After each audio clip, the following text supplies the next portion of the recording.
Katie Porter, Barbara Lee, and Adam Schiff are the most prominent Democrats vying to take on Dianne Feinstein's Senate seat in 2024. So far, the Schiff campaign has been dominant in the battle over fundraising. He's raised more than $8 million in the last 3 months, and for the previous quarter, brought in more than Porter and Lee combined.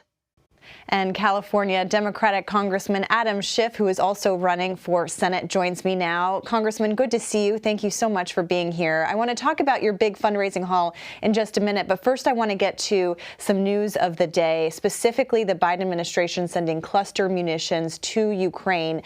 One of your opponents in this race, Representative Barbara Lee, said over the weekend that the U.S. risks losing our moral leadership and wants the White House to reconsider. I'm wondering what you make of her comments, and do you agree? I don't support the decision to provide cluster munitions to Ukraine, and I, for that matter, support very robust military support for Ukraine. I've supported the multiple launch rocket systems after, with Speaker Pelosi visiting President Zelensky early in the war.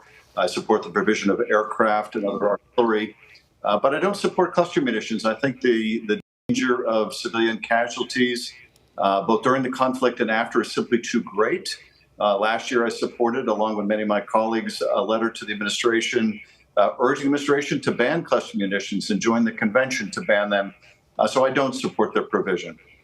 And have you voiced these concerns over the past couple of days to the Biden administration? Is there anything that you think you could do to get him to reconsider?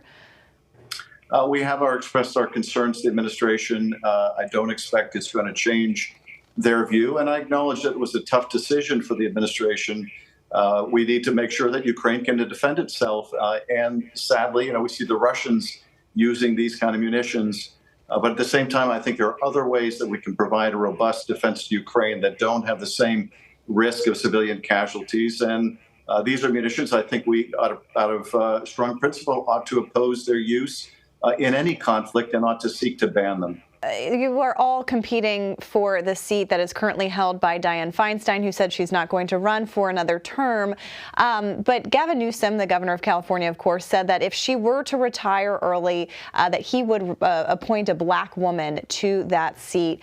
What do you say to critics who say that, this is an opportunity to diversify the U.S. Senate? Look, I think that race and gender are going to be really important factors. I think voters will consider those factors, and I think they should. But I think they'll consider other factors as well.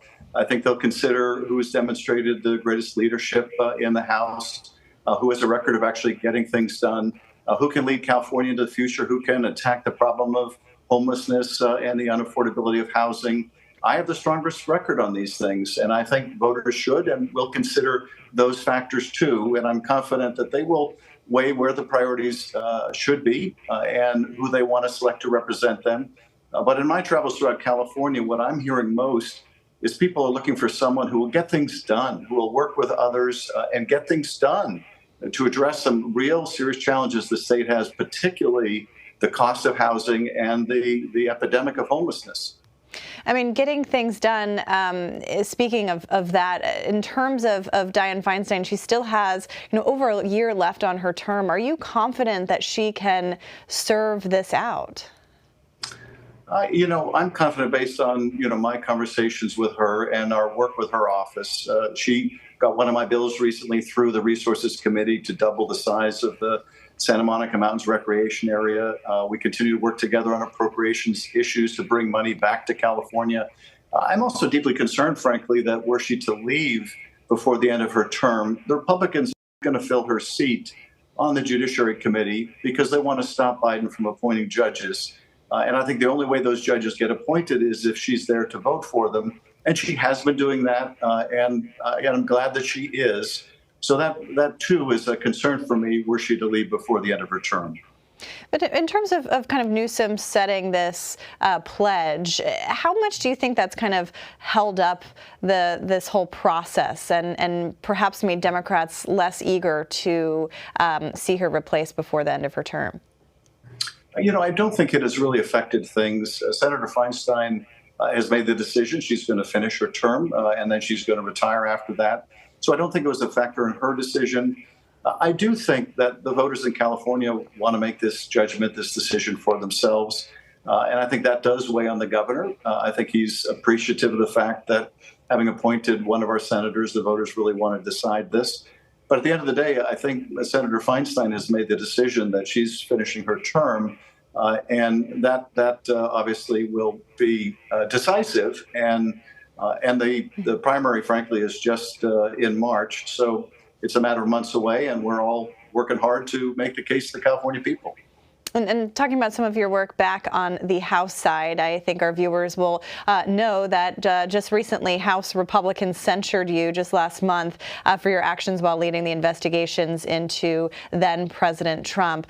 Do you have any regrets or things that you wish that you had done differently while leading those investigations? Not at all. I'm very proud of how I led both the Russia and Ukraine investigations and how I led the first impeachment trial to the first bipartisan vote to remove a president in U.S. history. I'm proud of that work. And, frankly, this partisan attack by Republicans supported by Donald Trump is a badge of honor. But at the same time, it was a terrible abuse of the House process. The day after they took up the censure resolution, they took up a resolution to impeach Biden. They're talking about taking up a resolution to expunge Trump's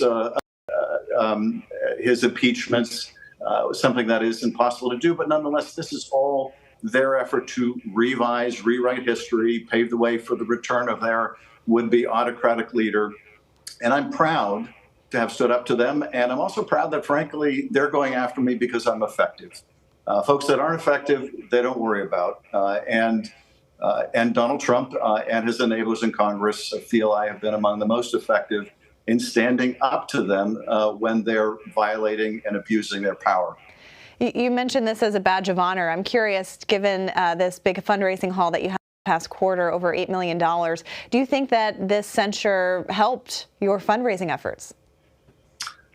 We were having a strong quarter already before the censure resolution, but I do think that people rallied all over California. From every county in the state, people sent in grassroots donations. We have the largest grassroots campaign for Senate maybe in the history of the state. And I think people recognized this was an abusive process. And what's more, that they're going after me because I was effective. They respect that. They want to support that. And they want me to continue to stand up and not be silenced. So it did certainly rally people, and I'm grateful for all that support. All right, Congressman Adam Schiff, this is a very big primary to watch. These seats don't come up very often, so we will be keeping an eye on all of it. Thank you so much for your time today. We appreciate it.